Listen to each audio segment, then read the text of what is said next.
egos, right? Philadelphia is not an easy team to coach.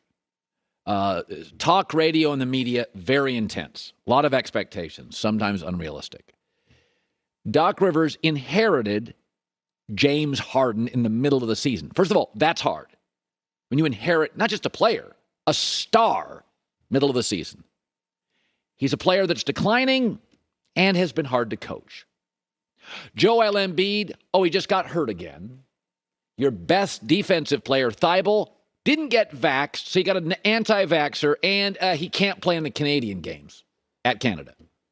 You're trying to balance that, and these are all delicate egos, with Tyrese Maxey, who's this emerging star, who's really, really good, and you're thinking to yourself, do I take minutes away from Harden? Do I take shots away from Tobias? And then you've got Tobias Harris, who's really solid, paid like he's great, he's good, and he feels like an odd fit.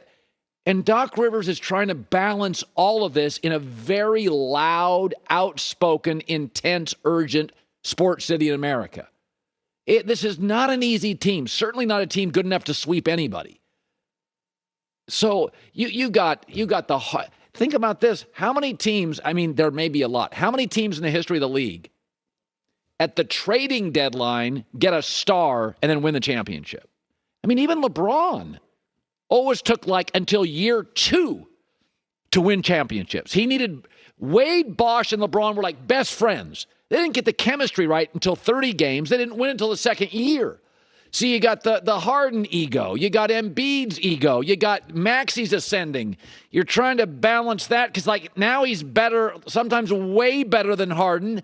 And Tobias Harris, he's a guy who thinks pretty highly of himself. He makes good money, good player. He feels like the odd man out, and you're just trying to balance all this stuff, and they blow out Toronto. And they should, but they're not good enough right now to sweep anybody. Toronto's well coached. They play hard. They're good at home. Here was Doc afterwards. What I loved about James tonight, I thought he scored those 10 points quickly. And instead of looking for more points, he started becoming a point guard again. And then he went back to scoring. So I thought, I jokingly call him a scoring Magic Johnson. And I thought that's what he did tonight. He assisted and he scored on a lot of buckets for us. And I do think this is sort of the new James Harden, who's like a gym rat. The guy always plays. Now, he may be out all night, but he always plays. He doesn't give you a ton on the defensive end, but he has become a little bit more of a facilitator than a pure scorer. If he was scoring 32 a night and taking shots away from Embiid and Maxey, would Philadelphia be better this morning? I don't think so. So Doc's trying to balance that thing. This is not – Milwaukee's a piece of cake. Giannis is the giver. Everybody knows it's Giannis's team. Everybody in Boston knows it's Tatum's team. He, Marcus Smart, and Jaylen Brown have played together for years. So have Steph and Clay and Draymond. A lot of these teams are harder to coach. Some are much easier to coach. I think Doc's doing a great job of balancing all this stuff, and we'll see what happens next. Joy Taylor with the news. Last night, 33 points, 41 in the conference finals with the Clippers, and 2021 conference semis, 37 points against the Nuggets, 14 for 19. His last 3 series clinching wins, 37 a game, 77 field goal percentage. Yeah, he shrinks. And you guys all thought Westbrook was better because the triple-double thing. You got to be kidding me. If you have to sit and watch Chris Paul and you're like, I don't know. No, you don't know. I watch Chris Paul, I don't get it. Stop right there, drop the mic. You don't get it. This guy is so good. He knows when to turn it on. He knows when the games are big. Dude's it's going to be 37 in a week.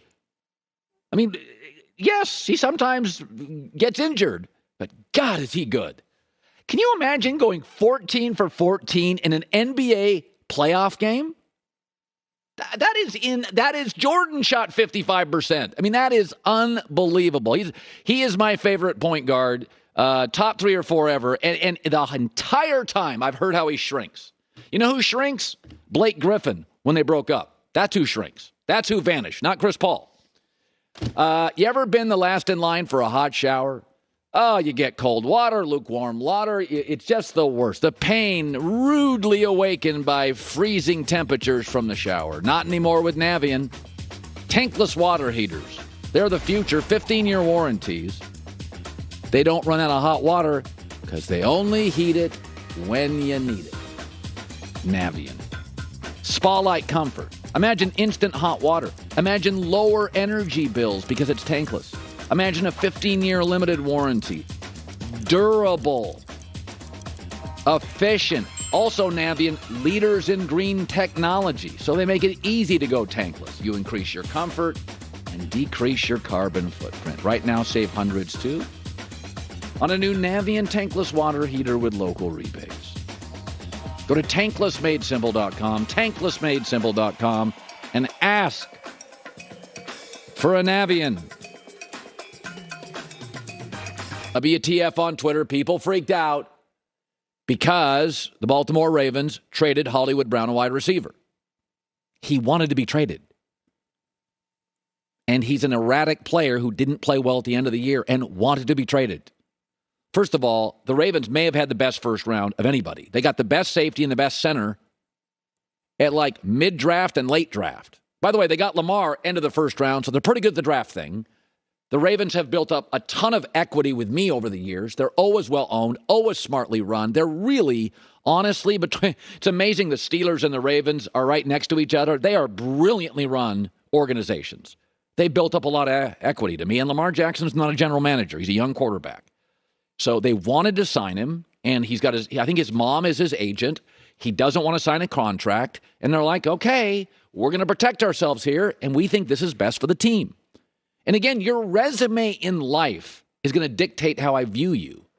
If you've been a good person, a stable person, a smart person, all right, well, I'm a guess. Yeah, you're making moves best for the franchise. I saw a story the other day on Bitcoin where like 90% of the people who invest in Bitcoin, like are renters, are megalomaniacs. Yeah, it's brand new. I don't trust your judgment. I'll go with a guy that's been in the real estate business in Wall Street for 40 years and made a great living. I'm sorry. I trust the Ravens here.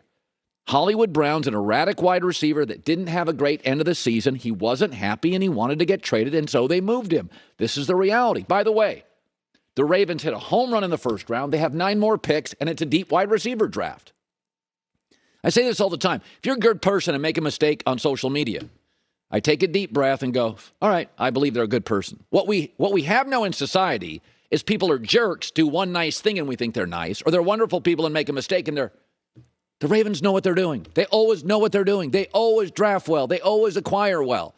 Last year, they were the most beat-up team in the National Football League. It was crazy. I don't know what the number was. It was like 35 guys were on IR, and they were still viable because they draft well. They were still, marginally viable in a really good division that had a team make the Super Bowl. So in this instance, I don't think it's a big story. Lamar's a kid, won't sign a contract. Sometimes businesses have a right to go, we're good here, and we're gonna do what we think is best for the team. I think what they really realize is they're gonna get back to their roots here and got a good center, gonna pound the football a little bit, like to play with a lead, control the clock. That's when I think it's best for Lamar Jackson. But by the way, the division now has Deshaun Watson and Joe Burrow. And Lamar doesn't want to sign a long-term contract. I could see Baltimore saying, if we don't get this quarterback thing, well, are we going to be a third, fourth place team? I mean, what if Kenny Pickett works? What if the Steelers hit a home run? So I'm on the Ravens side on this one. Joy with the news. No. Turn on.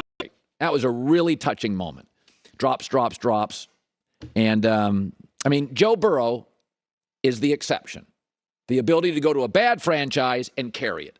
We all get that's the exception.